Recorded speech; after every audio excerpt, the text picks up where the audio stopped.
that not good, no? I don't know. That was fine. Go for it. We've heard the French baguettes, but tonight DARYL DIXON gave us something else. Welcome back, guys, to Fog Entertainment, here to review DARYL DIXON, episode 3 of season 1. This one was called Paris Sera, Toujours, Paris. And it might be the worst episode of The Walking Dead that I have ever seen. Straight off the bat, this episode was absolutely shocking. It started horribly, and it just did not get any better. And I know people are loving this DARYL DIXON show. They're saying it's great. They're saying it reminds them of the original series. If by it reminds you of the original series, you mean it reminds you of the later seasons that was boring as fuck, then I agree with you. I agree. But other than that, no, this show is nothing like the original series. This show is absolutely boring. Everything is just dull. It feels like we're centuries behind the era that we're actually in. A lot of the talking, a lot of the dialogue is in French, which just completely takes you out of the episode unless you're a French speaker too. And a lot of the conversations, the dialogue itself is just not interesting. It's not interesting dialogue. Anytime we hear the wee kid Laurent speak, he talks about here's a picture of my mom, and he wants to see the Eiffel Tower. We don't give a fuck if he wants to see the Eiffel Tower, and we don't care what his mom looks like. DARYL DIXON just grunts his way through every episode. We've got the woman, Isabelle, just speaks nonsense, man. Like, where is the good dialogue? See, in the early seasons of The Walking Dead, the dialogue was better than the action. There barely was any action. See, you look at the first couple of seasons, barely any action scenes or experiences with walkers happened because the characters were so good and the dialogue was that was the interesting part. It was the actual dialogue between them. Yep, and what do we get here? I couldn't name me something that's happened in this. There's no scene or quote that's going to stand the test of time in this show in like 5 years, 10 years time. You're like, oh, that was a great moment. That was a great they speech. keep coming. C'est sacré bleu. And bleu. Yes, guys, but the episode kicked off with Isabelle and DARYL paying a visit to some guy. Now, this isn't Paris because this was her idea to go to this guy, and it turns out he's created a band out of walkers. Yeah, he's been living in some building, some apartment. Why they're going to see this guy, I have no idea. Maybe Isabella thinks that he can help them get to France or get to Paris quicker. I don't know. But he's talking in French. He's talking in riddles, basically. DARYL DIXON's confused, and he's not the only one, because this entire time I'm thinking, right, okay, what is this guy getting at? What is the point of this? What is this achieving? Like, what is even happening here? If you just look at the dialogue, you could watch this show. This show could be completely in French without subtitles, and it would make just as much sense. Yep. As it does with the subtitles, and happy it being in English.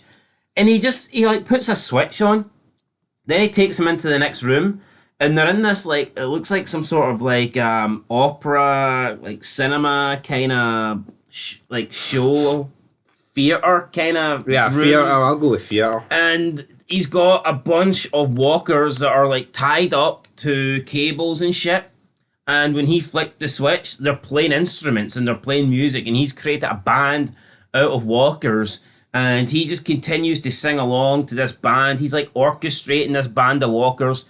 DARYL just looks at him along with Isabella. They walk off, they go outside. The nun Sylvia has got a gun aimed at one of the walkers, but she can't shoot it for whatever reason. DARYL DIXON then takes the musket gun, whatever, shoots it. And then they jump back into the horse and cart, and then out of nowhere, we have like 30 walkers just appear in 1 second. They drive off, or, speed off, ride off with the horse.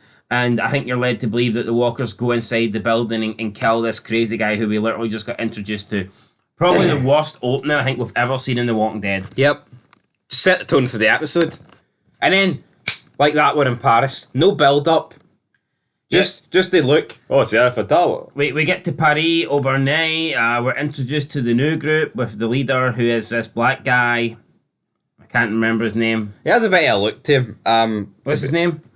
I have no idea what his name is. Well, that's not really helping me. Is it Emile? Is it Emile? I think it is Emile. But the point is, right, see this... No, it's no. Right, it's no Emil, but did he leave a lasting impression on us? Is it Falou Bakur? Falou Bakur, what a guy. I would never have guessed that name. So we get introduced to like Falou Bakur. He is, I guess, the leader of this little section here, this post, this entry post or whatever. It's just a group of survivors, really. I think there's 60 of them. There was a new one born last week. We get introduced to this woman who is not interacting. She's just like up in the rafters. She's up this like set of stairs. Falou Bakur says, yeah, she's not interacted with anybody. Her husband died last week. Nobody's been able to comfort her. And then Laurent just walks up and gives her a hug. And everyone looks on as if Laurent is the fucking Rock. And as if Laurent is like the Messiah. And it's like, really? He walked up a set of stairs and he hugged some woman? I mean, why the fuck would this woman? Husband's died in a week. She doesn't want to interact. She doesn't want to be comforted or speak to anybody. These group of people that she knows. Yet some random kid that she's never met before just turns up and she's hugging him back. Yeah, like she wouldn't even know what this kid looks like, let alone if she did. Why are they hyping? So maybe this guy is going to be the cure or something, right? Why would she give a fuck? She just lost her husband. Nobody knows this guy's the cure. Yeah, but they're all why do you think they're marking out about him? Oh, but fucking giving him food. Oh, you're the chosen one, Laurent. Well, you think they're just saying that for the crack? No, it's because they think this guy's going to be the answer to something. And they just decided to randomly wait until DARYL DIXON appeared to do something about it? Yep. So you're telling me those nuns, Isabella thought this guy could be the cure. And they're for like 12 years or whatever, they've just sat in that nun place and not tried to do anything about it. So why does everyone keep telling him he's special? I don't know. Is it a different type of special?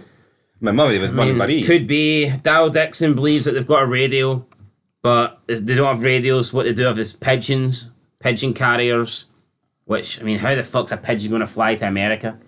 I think DARYL DIXON was trying to radio America or radio someone. I don't know what. I don't really care. It wasn't very good. They then set off to go to a nightclub.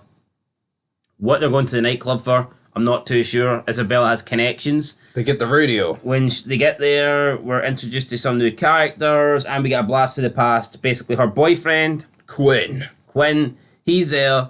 He is willing to work and help them and this and that. He then sees Laurent, and he says, oh, you've got nice eyes or whatever. And he finds out that this Laurent is the kid of Isabella's sister, and everything seems fine. But apart from, there was a drag queen. There was a drag queen, a French baguette, and I mean, whatever. Moving on. I mean, well, what is there to say? The show's fucking woke. I mean, we're in some sort of like seedy, kinky nightclub, and the drag queen's talking about boys and girls and everything in between. It's like, aye, okay, definitely. I can see what agenda has been pushed here. Everything in between. I mean, why? No, have you noticed though that drag queens are actually centered around children? Yep, that's story time. Drag queen story time at the library with the kids. Like that's just fucking weird. For me, being a drag queen should be an 18+ thing. Shouldn't even be a fucking thing. No, I know, but like if you want to do that in your own house or whatever behind your closed doors, that's fine. But I mean, story time and constantly associating yourself with kids, I don't understand that. TNA crossed the line. No, it's sick. And here, it's exactly what it's like the way she's like it just takes the knife off Quinn. It's like she's like a fucking prominent leader here. Quinn then slices one of his bad guys' nose, or not his bad guys, but one of his lieutenant's noses because he had a weapon in the nightclub. Then Quinn says that you should have told me I was a dad. Isabelle's confused. Quinn drops the bombshell that he slept with her sister. Then she kind of blames Quinn. Quinn says, look, I saved you. What are you talking about? Then Quinn appears to tell her that he will help Isabella and DARYL, but only if their son, Laurent, knows the truth. DARYL tells him to go to hell. I don't think this Quinn guy's been that unreasonable here. No. And the fact that she actually blamed her sister's death on him. Yeah. Like, it'd be different if he left. See what you said in last episode. Yeah, but at the end of the day, she was bit anyway. Yeah. Or was she? No, she wasn't bit, actually. She got bit. She got bit after they left. Yeah. I mean, I guess... So if she did die during childbirth, though. If she'd have listened to him and left her behind, or not left her behind, but took her to somewhere she could get help, she might have survived. Yeah. The only reason that she died is because they'd left him behind, and then they got out the car and tried to, fend off those walkers that they thought were the ambulance. Medical people. So, I mean, she can blame Quinn on the death of her sister, but not really. Plus, she abandoned fucking Quinn. If anything, she left him behind to die. Yeah. But he seemed okay with it. And now he just wants, he wants to know his son. So he's a fucking cunt for that, isn't he? I don't know why he's been made it to be, I do know why, because it's The Walking Dead and white man bad, and, that's pretty much it, but that didn't make any sense to me. We then had a conversation with, is it Grando or Grandeur? Codron. Codron. He's speaking with the main woman, and she just owns the fucking place. She seems to be the leader of France. It's so forced, man. Her smoking cigarettes, she's fucking an absolute boss, top G, Tony Soprano, Andrew Tate. So she's sitting there listening to this guy beg for a job, basically. Then she hires him. The reason being is DARYL Dixon made him out to be a liar because he promised his dying parents that their death wish would be he'd look after his brother, and DARYL Dixon killed him, so he's a liar. He says he will not stop until he gets DARYL Dixon. Why she wants DARYL Dixon, I'm not entirely sure, but she thought he drowned originally, but it turns out he did not. It's really confusing, and it doesn't really answer any of this. So then... Well, she knew he fell off the boat, and she just assumed he died. Then Codron goes to the nightclub. He's having a conversation with Quinn. Quinn's like, yo, you're not allowed in here. He explains he's looking for DARYL Dixon. And then he finds DARYL Dixon. So it looks like Quinn gave him up. Looks like Quinn might have gave up Dixon, the American. We get a fight between Codron and Dixon. It looks like Dixon's about to choke him out, but then there's some shots fired. And if you look at the distance, right, that they were firing these shots for, this could have easily ended in friendly fire. But then DARYL gets up and walks away while they're all firing shots, and he's walking away as if he's like fucking Ocelot from Metal Gear Solid 2. And he's got the, he's got that, what do you call that thing equipped? I can't remember, the thing that just dodge, bullets can't penetrate you. I can't remember, but I know what you're on about. It was almost like you had that equipped. It was like, what the hell There's is this? just no urgency with the DARYL Dixon character. There wasn't, and then DARYL Dixon is walking and he falls down like some sort of, I don't know, he falls down It wasn't a shit. a building, like a building just gives way and he falls down. And that's it. And that's the end of the show, guys. So, Fucking shit.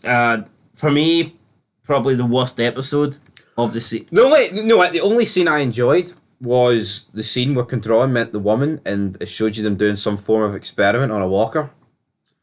Yeah, they were talking about 18 seconds. The walker broke free and charged at the panel glass and then started bashing its head and then appeared to die. Maybe we could be looking at something that they are coming up to kill walkers, like an airborne thing, maybe? I don't know. But to me, that actually intrigued me. Well, everything else is just shit. Yeah, so the new characters didn't really interest me. The DARYL Dixon story didn't interest me. And this Quinn guy just doesn't come across as a leader. And also, he doesn't even look like he's aged. Same with that Isabelle. Could you fucking put a bit of effort in? Yeah, I mean, look at DARYL. Obviously, 13 years have actually passed. But it's just ridiculous. Well, but even if you look at The Last of Us, I think they've done a pretty good job with Joel. No, they did. And you know what? I'm going to call him out right now. See Trev Chantu? This guy makes it as if he's really smart and intelligent because he pretends to know stuff about... I don't want to talk about it, but he pretends he knows a lot, but when in reality, see when it comes to reviews, the guy's clueless. 9.9 out of 10. I mean, the guy will give bang average mediocre episodes 10 out of 10. Yep. He thinks this show's fucking fantastic, and it's not. It's really not. It's awful. I don't give a shit if he knows what happened in World War II. I mean, it doesn't mean that The Walking Dead's a great... The guy's bias is unreal. Yeah, he needs to accept this L and hold it.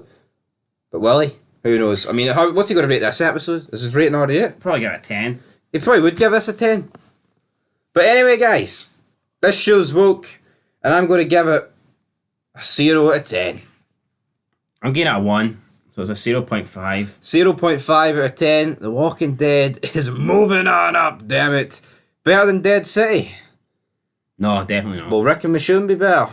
I think it will be, because I'm actually a wee bit excited to see what Rick does. We haven't seen Rick in a while, so... Well, I've seen him in the series finale, didn't we? I know, but I mean, that didn't really count. It was fucking like 2 minutes. Alright, fair enough, guys. We'll be back, 0.5 out of 10. Be back for the promo for next week. Didn't look that exciting, did it? It didn't, so we'll be back for that, but until then, Paris.